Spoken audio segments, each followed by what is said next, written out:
Hello, welcome to सिलेक्शनपुर।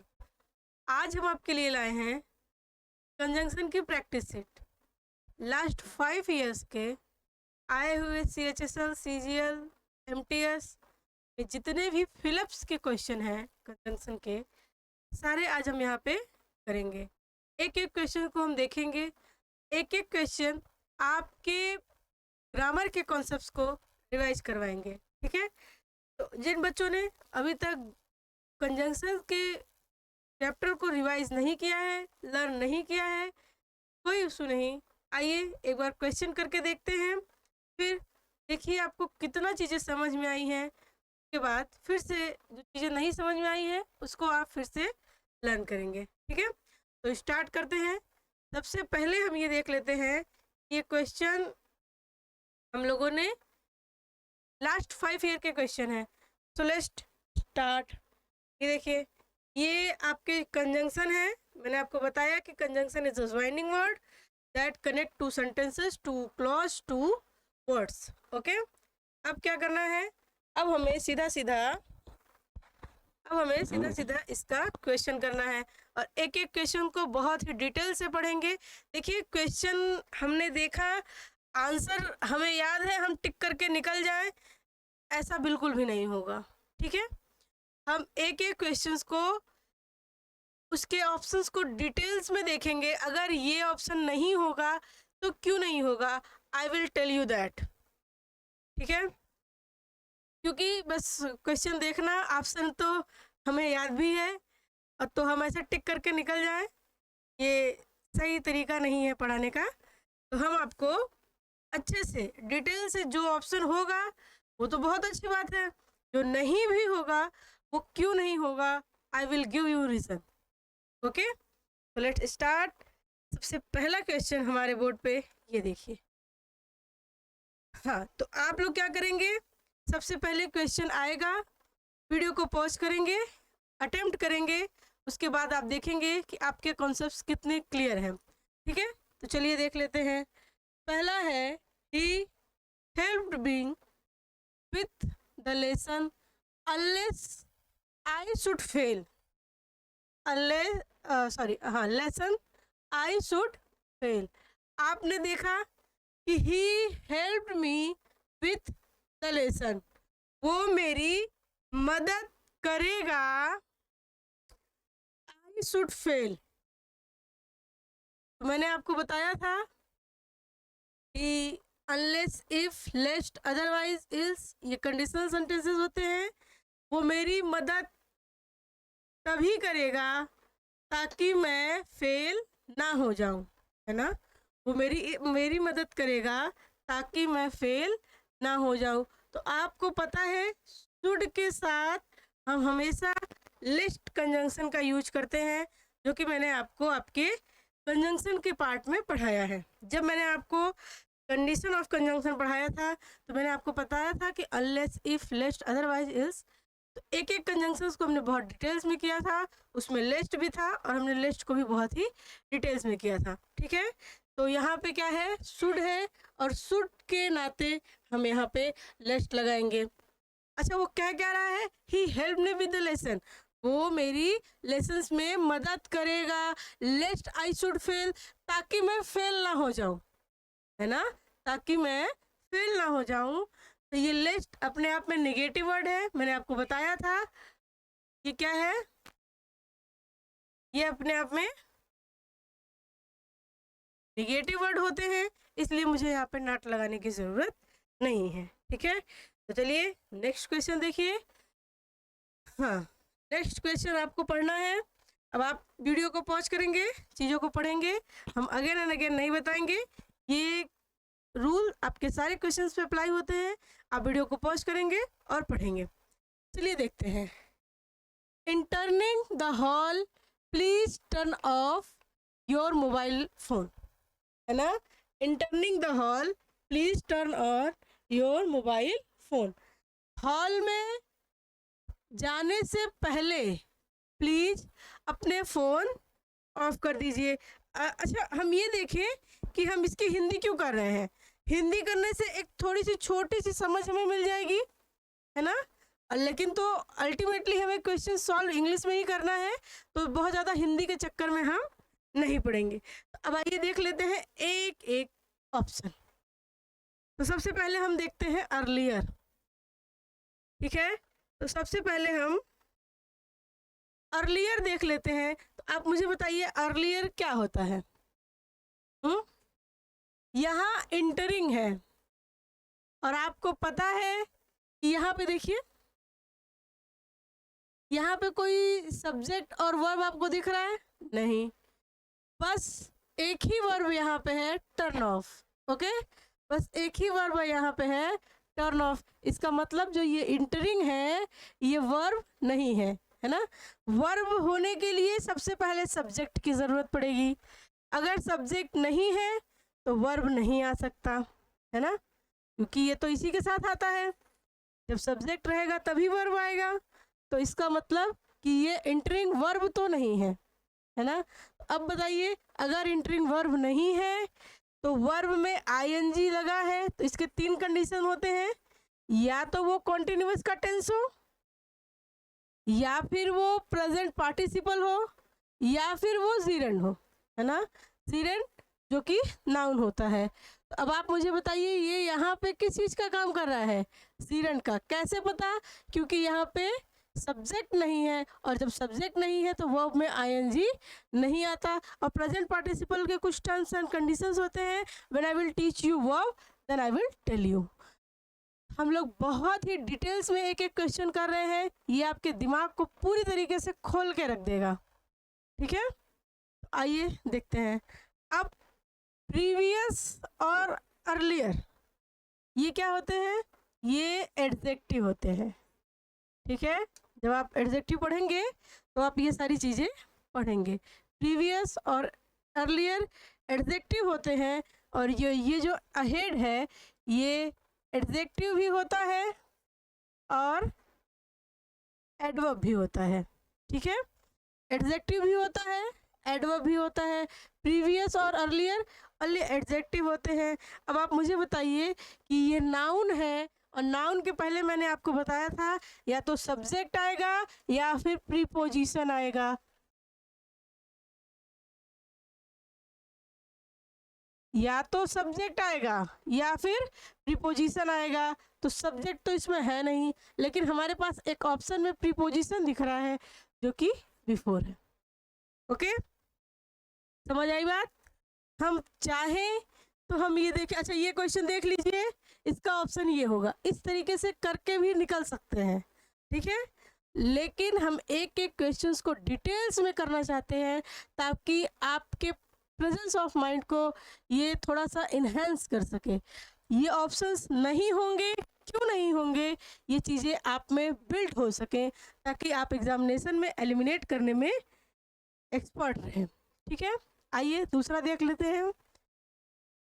He was feeling sick, he ate all the food।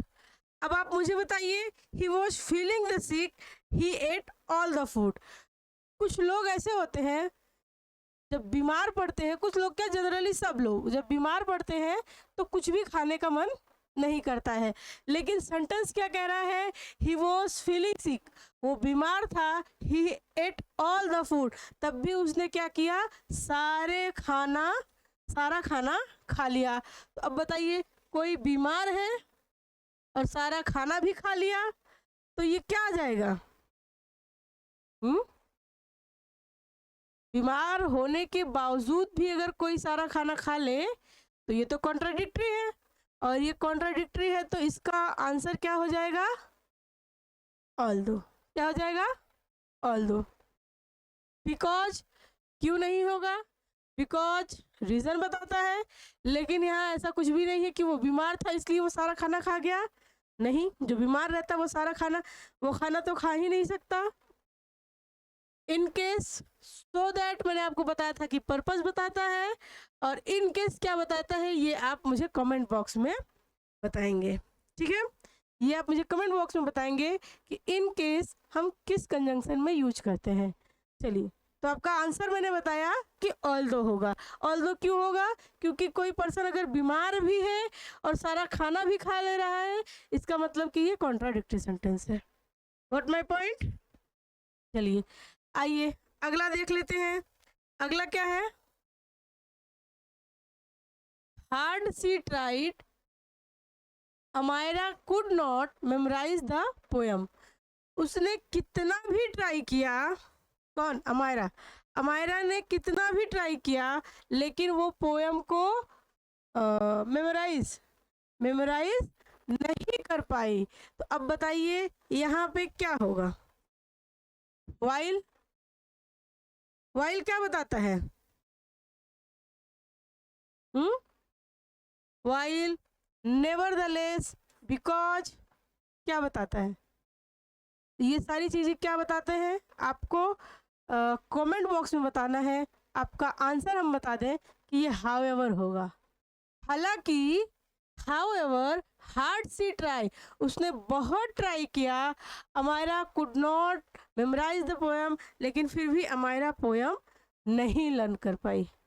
ठीक है, चलिए बाकी ये चीज़ें क्या बताती हैं आपको मुझे कमेंट बॉक्स में बताना है। चलिए नेक्स्ट देखिए, the worker interest must be protected, they will go on strike. ये क्वेश्चन क्या कह रहा है कि वर्कर्स के इंटरेस्ट को प्रोटेक्ट किया जाना चाहिए, नहीं तो क्या हो जाएगा? ये स्ट्राइक पे चले जाएंगे, है ना। वर्कर के इंटरेस्ट को प्रोटेक्ट किया जाना चाहिए, नहीं तो ये स्ट्राइक पे चले जाएंगे। अब आप मुझे बताइए, वर्कर के इंटरेस्ट को प्रोटेक्ट किया जाना चाहिए और प्रोटेक्ट भी कर रहे हैं, मतलब प्रोटेक्ट भी कर रहे हैं और वो स्ट्राइक पे भी जा रहे हैं? बिल्कुल भी नहीं, है ना। ऐसा तो ये कहना ही नहीं चाह रहा है। ये क्या कहना चाह रहा है? वर्कर के इंटरेस्ट को प्रोटेक्ट करिए, otherwise they will go on strike. और मैंने आपको बताया था कि अदरवाइज की जगह हम एल्स का भी यूज कर सकते हैं। ठीक है, अगर इसको देखें, the worker interest must be protected, so, ताकि वो स्ट्राइक में चले जाए, नहीं, ऐसा तो कुछ भी नहीं है। ये कहना चाह रहा है कि वर्कर के इंटरेस्ट को प्रोटेक्ट करना चाहिए, नहीं तो otherwise they will go on strike, वो स्ट्राइक पे चले जाएंगे। ठीक है, गॉट माय पॉइंट। चलिए आगे देख लेते हैं। This water looks clean, this water looks clean, it may be contaminated. ये पानी दिखने में तो साफ है, बट हो सकता है कि ये कंटेमिनेटेड हो, है ना।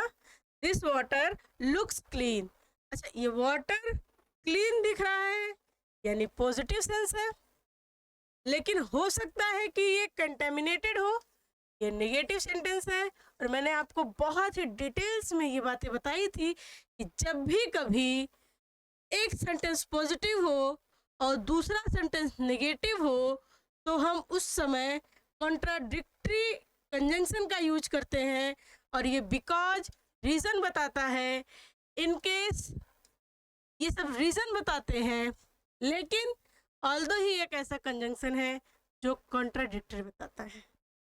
What my point? करेक्ट। चलिए अच्छा एक बात मैं आपको और बता दूं, ऑल्दो और दो के साथ हमेशा मैंने आपको बताया था कि ऑल्दो और दो के साथ येट पेयर बनाता है, ठीक है, बट यहाँ देखिए येट नहीं है, तो ऐसा नहीं है कि ये सेंटेंस गलत है। कभी भी जब पेयर ऑफ कंजंक्शन ना हो तो उसकी जगह कॉमा देकर भी काम चलाते हैं, ठीक है।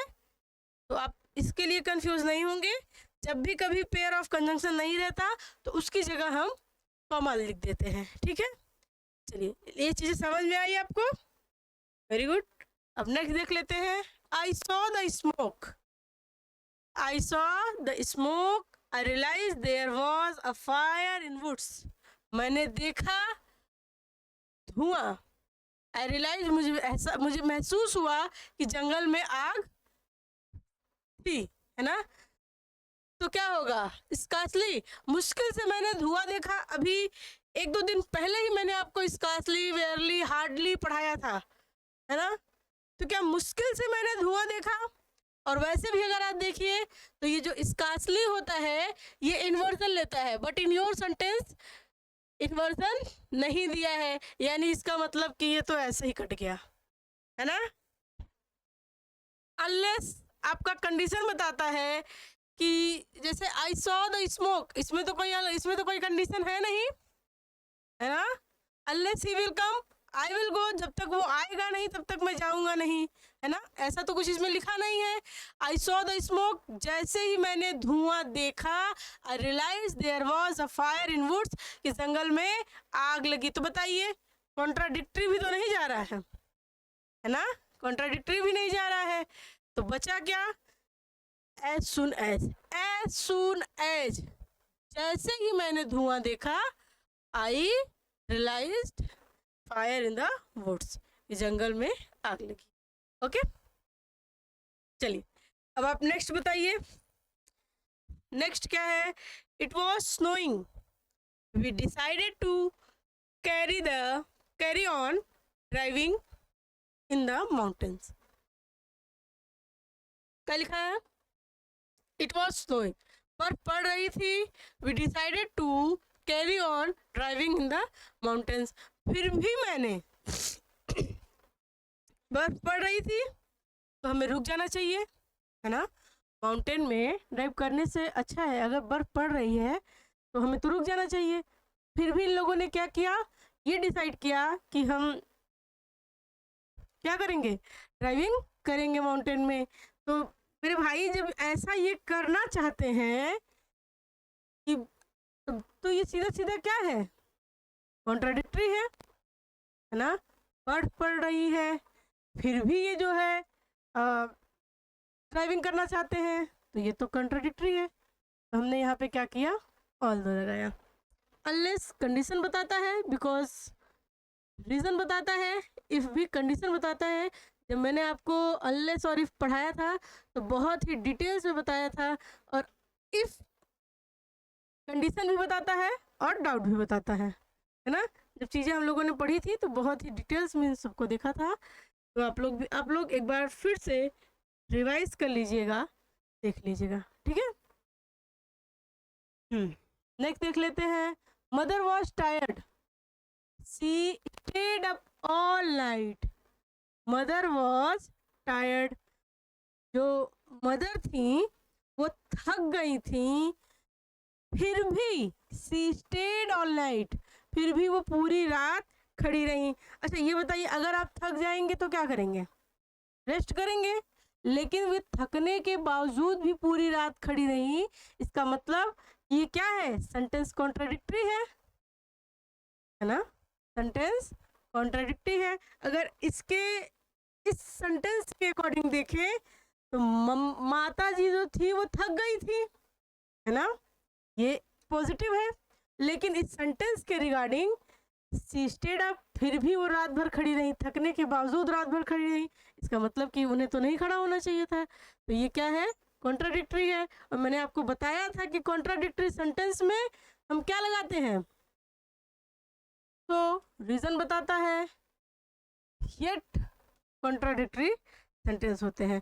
और एंड आप जानते ही हैं, चीज़ों को सिलेक्ट करने के लिए या दो चीज़ों के लिए होते हैं। चलिए नेक्स्ट देख लीजिए, the boys were afraid at heart, they decided to stay on in the jungle. जो लड़के थे वो डरे हुए थे, जो लड़के थे वो डरे हुए थे, फिर भी उन्होंने ये डिसाइड किया कि वो जंगल में रुकेंगे। अब बताइए, अगर डर गए हैं तो डर के तो भाग जाना चाहिए, लेकिन उन्होंने फिर भी ये डिसाइड किया कि वो जंगल में रुकेंगे। और जब उन्होंने ये डिसाइड किया कि वो जंगल में रुकेंगे, ये तो कॉन्ट्राडिक्टरी है, और जब कॉन्ट्राडिक्टरी है तो हम ऑल दो लगाएंगे, सो दैट अगर पास पास रहे तो पर्पस बताएगा, और अगर थोड़ा सा इसमें गैप रहे तो रिजल्ट बताएगा, as I told you in your previous classes. Because reason बताता है इन केस रीजन बताता है, ऑल्दो कॉन्ट्राडिक्टरी सेंटेंस है। ठीक है, next, the audience give the actor and standing ovation, the play ended. Audience ने जो एक्टर से उसको स्टैंडिंग ओवेशन दिया, कब? अनलेस कंडीशन बताता है, सिंस टाइम बताता है, व्हाइल ये क्या बताता है, ये भी कंजंक्शन है, लेकिन हमें क्या बताना है, when. The audience give the actor standing ovation when the play ended. जब प्ले खत्म हुआ तो ऑडियंस ने किसको, ऑडियंस ने एक्टर को स्टैंडिंग ओवेशन दिया। Got my point? नेक्स्ट देख लीजिए, I will teach you, you promise to work hard. I will teach you, you promise work hard. मैं तुमको पढ़ाऊंगा, लेकिन उसकी कंडीशन क्या है? आई विल टीच यू, मैं तुमको पढ़ाऊंगा, you promise to work hard, लेकिन तभी जब तुम ये प्रॉमिस करोगे कि तुम कड़ी मेहनत करोगे। तो मैं आपको बताया अनलेस और इफ कंडीशन बताते हैं, तो यहाँ पे इफ एक ही ऐसा वर्ड है कंडीशन बताने वाला। ओके, अगर ओनली के साथ इफ होता तो it also may be right, लेकिन एक सेंटेंस में दो सही ऑप्शन कैसे दे सकता है? इसमें सिर्फ ओनली दिया है। ओके,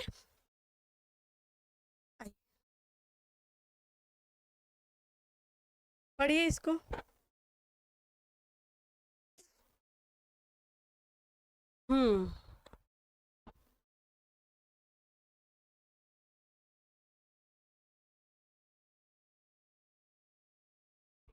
बहुत ही ध्यान से पढ़िएगा, ये सेंटेंस बहुत इंपॉर्टेंट है, इसको आप स्टार मार्क कर सकते हैं।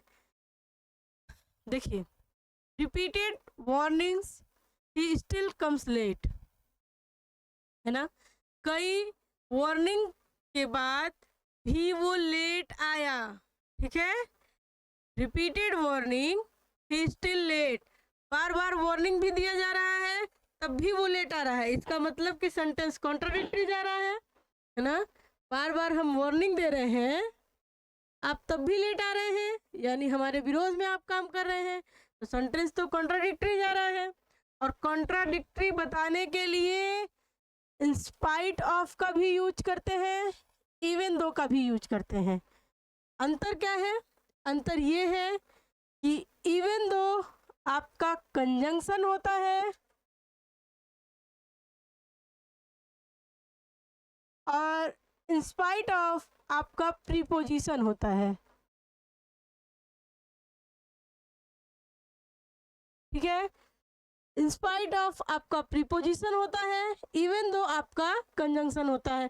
अब आपको ये डिसाइड करना है कि यहाँ इवन दो आएगा या इन स्पाइट ऑफ आएगा। तो अब आप मुझे बताइए, ये जो रिपीटेड है और वार्निंग है, मैंने आपको बताया अभी जस्ट इस क्वेश्चन के 3-4 क्वेश्चन पीछे, अगर सब्जेक्ट रहे उसके बाद बी का यानी मेन वर्ब का आईएनजी फॉर्म रहे, तभी तो वो वर्ब रहेगा, अदरवाइज वो जीरेंड यानी नाउन बन जाएगा। आप चीज़ों को समझ रहे हैं? मैंने आपको बताया कि वर्ब को मेन वर्ब रहने के लिए सब्जेक्ट की ज़रूरत पड़ेगी। अगर सब्जेक्ट के साथ B1 में आईएनजी है, अगर सब्जेक्ट के साथ V1 में आईएनजी है, तब तो ये V4 है ना, तब ये क्या है? V4 है। लेकिन अगर सब्जेक्ट नहीं है और वर्ब में आईएनजी भी है, तो ये क्या है? नाउन है। और अगर ऐसे भी नहीं समझ में आ रहा है तो आप ये देखिए, रिपीटेड एडजेक्टिव है। ठीक है, रिपीटेड एडजेक्टिव है। वो आप कहेंगे कि रिपीटेड एडजेक्टिव कैसे है? ये एक परफेक्ट पार्टिसिपल है, और जब परफेक्ट पार्टिसिपल एडजेक्टिव का काम करता है, ये आपको जिन बच्चों को पता है वो तो अच्छी बात है, जिन बच्चों को नहीं पता है कोई दिक्कत नहीं है, हम लोग इसके जस्ट बाद ही वर्ब शुरू करने वाले हैं। उसमें आपको पार्ट्स ऑफ स्पीच ये पार्टिसिपल और मॉडल्स, जीरेंट, इन्फिनिट सब पढ़ाया जाएगा, ठीक है। No need to tension. अब आप यहाँ देखिए, रिपीटेड जो है वो एडजेक्टिव है, और आपको बहुत ही अच्छे से पता है कि एडजेक्टिव जो होता है वो नाउन को ही क्वालिफाई करता है, यानी हमारे पास बस एक ही क्लॉज है। कौन सा? सब्जेक्ट वर्ब, एक ही क्लॉज है, इसलिए कंजंक्शन तो आएगा नहीं, क्योंकि कंजंक्शन क्या करता है? दो क्लॉज को, दो सेंटेंस को, दो पार्ट को जोड़ता है। तो यहाँ तो बस एक ही क्लॉज है, यानी इन स्पाइट ऑफ प्रीपोजिशन की ज़रूरत वहाँ पे है। What my point? In spite of preposition की ज़रूरत वहाँ पे है। चलिए आगे देख लीजिए। I like eating chocolate. I like eating chocolate. I hate dark one. I like eating chocolate. I hate dark one. तो यहाँ क्या है? कॉन्ट्राडिक्टरी है कि मुझे चॉकलेट तो पसंद है, बट, लेकिन मैंने आपको बताया था but, yet, while, otherwise, but, yet, while, ये सब क्या होते हैं? ये सब कॉन्ट्राडिक्टरी कंजंक्शन होते हैं, है ना। But, yet, while, whereas, however, though, although, ये सब क्या है? कॉन्ट्राडिक्टरी कंजंक्शन है। और यहाँ पे ये क्या कह रही है? मुझे चॉकलेट तो पसंद है, लेकिन मुझे डार्क वाला नहीं पसंद है ना। चॉकलेट पसंद है पॉजिटिव, डार्क वाला नहीं पसंद है नेगेटिव, दोनों को जोड़ेगा कॉन्ट्राडिक्टरी कंजंक्शन। चलिए, John ran pretty fast. John बहुत तेज दौड़ा। He did not win the race. John क्या किया? बहुत तेज दौड़ा, लेकिन उसने रेस को नहीं जीता। अब बताओ आप, दौड़ा बहुत तेजी से पॉजिटिव, रेस नहीं जीता नेगेटिव, एक सेंटेंस पॉजिटिव दूसरा सेंटेंस नेगेटिव, कौन जोड़ता है? Contradictory conjunction. कॉन्ट्राडिक्टरी कंजंक्शन कौन सा होता है? दो, ठीक। अभी बताया but, yet, while, whereas, however, still, nonetheless, nevertheless, though, although, even if, even though, ये सब क्या है? कॉन्ट्राडिक्टरी कंजंक्शन है, ठीक है। अब आइए नेक्स्ट देख लेते हैं। He has a high paying job. उसके पास एक बहुत ही अच्छी जॉब है जो काफ़ी अच्छा पैसा पे करती है।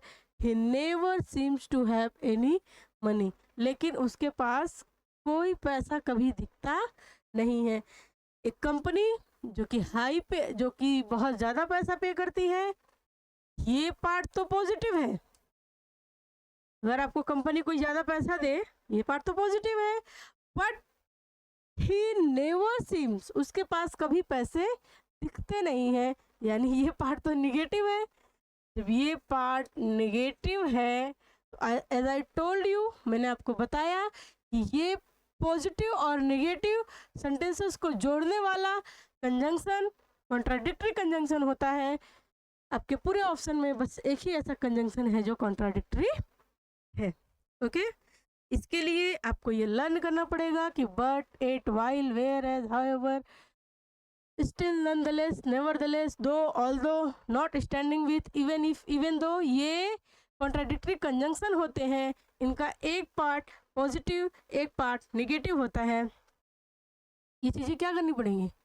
आपको लर्न करनी पड़ेंगी, ठीक है, तभी बात बनेगी।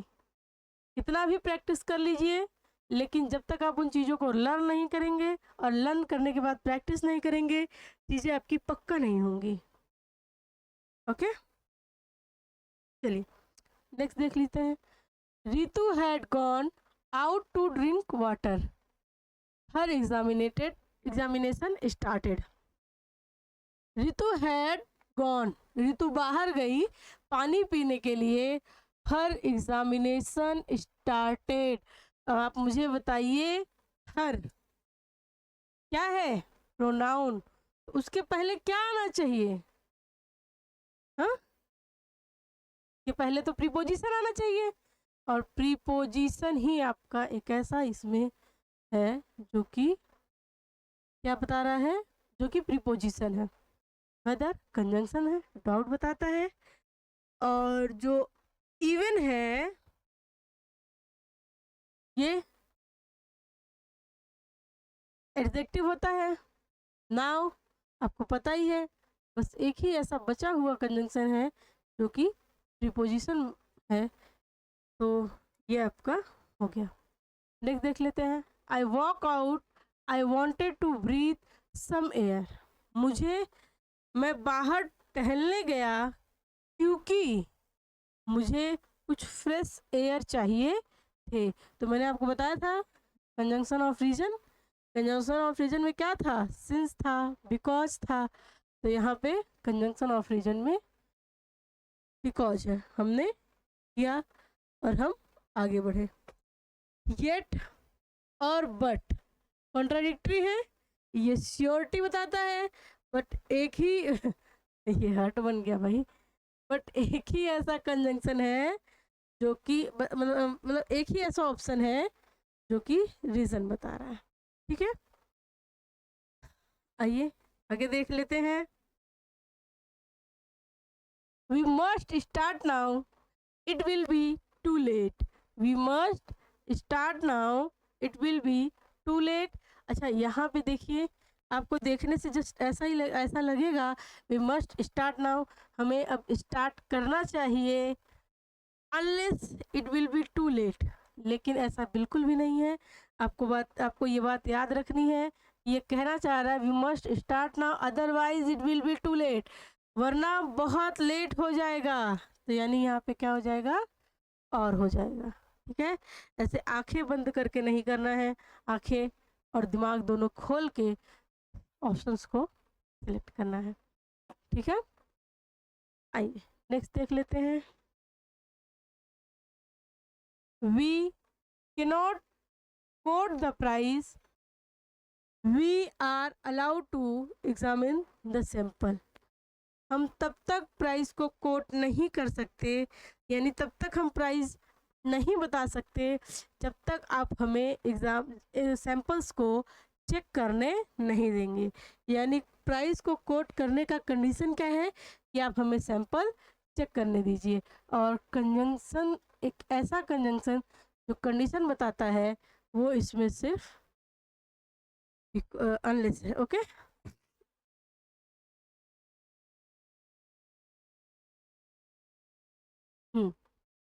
तो ये हो गया आपका 20 तक। हमने आपको 20 तक के कंजंक्शन कराए। अब आप एक बार दो बार इस वीडियो को फिर से देखिएगा। मुझे पता है कि बहुत सारे बच्चों को कुछ ना कुछ तो नया सीखने को मिला ही है। सेंटेंसेस को कैच करना कि अच्छा ये प्रॉब्लम यहाँ है, बच्चों ने ज़रूर सीखा है। अगर नहीं सीखा है तो आप एक दो बार इस वीडियो को फिर से रिवाइज करके देखिए, और आप ये समझिए कि कैसे हम क्वेश्चंस के ऑप्शंस को एलिमिनेट करते हैं। ठीक है, मोस्ट इम्पॉर्टेंट फैक्टर है ये।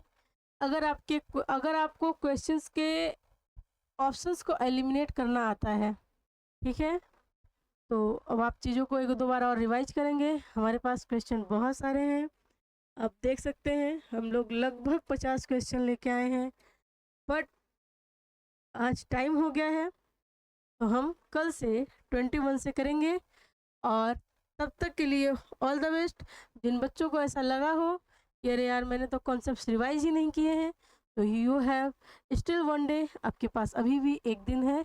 आप पूरा कॉन्सेप्ट रिवाइज करके आइएगा, और आने से पहले इस वीडियो को एक बार फिर से देख के आइएगा, ताकि जब हम आगे करें। अब देखिए, कुल 10-12 कॉन्सेप्ट ही हैं, चाहे 50 क्वेश्चन हो, चाहे 100 क्वेश्चन हो, चाहे 1000 क्वेश्चन हो, आएगा तो इन्हीं 10-12 कॉन्सेप्ट में से, है ना। अगर हम 10-12 कॉन्सेप्ट्स को रट लें और 100, 200, 500 क्वेश्चंस कर लें, तो फिर तो कंजंक्शन तो पक्का ही हो गया। और हर हफ्ते उसको रिवाइज करते रहें। अब तो कंजंक्शन तो पक्का ही हो गया है ना। कुल मिला के 10-12 कॉन्सेप्ट ही हैं, आप उन सबको रट लीजिए। उसके बाद 100-200-500 क्वेश्चन कर लीजिए अपने अपने एबिलिटी के अकॉर्डिंग। अगर आपको लगता है कि 100 क्वेश्चन में पक्का हो गया तो वेल एंड गुड।